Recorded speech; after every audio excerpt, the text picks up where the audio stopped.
Well, it's hard enough to go to the doctor, remind yourself to do it, and let alone find one and do some research on one. And our next CEO developed a company because of some concerns about the doctor he was seeing. So why don't we welcome right now Vitals.com CEO Mitch Rothschild.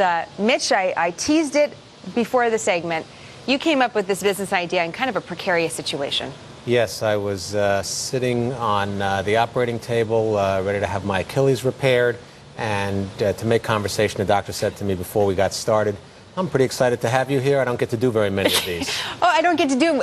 Wow, how did that make you feel? Like you're getting ready to have surgery? Made me feel like that was information that perhaps would have been better to be known before I was in an operating gown. How did the surgery go? Surgery was fine. Okay, but it was the catalyst for this company idea. So tell us a little bit about Vitals.com. So Vitals is a website that helps you find the doctor that's right for you.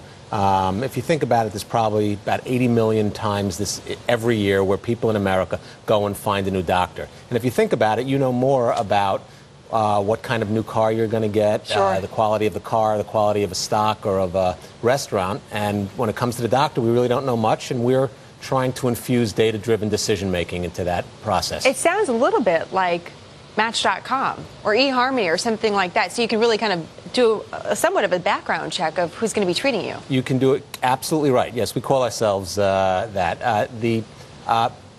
The decision to get to a doctor is very personal. Aside from what you particularly need, some people like a doctor with good bedside manner. There's some doctors that are faith-based. If you get down before an operation with a doctor and the doctor says, "Let us pray," for some people that's the right thing to say. Make sure it's the right prayer. Right. For others, it's the wrong thing to say. So choice of a doctor is pretty personal. We try to help you get enough information to make an intelligent choice. That's really interesting. You know, I was looking at your information about financing, and you did raise some capital late last year in October. Correct. Talk about financing these days and also having the ability to go out into the market and say, listen, I need some cash for an up-and-coming business. How tough has that been?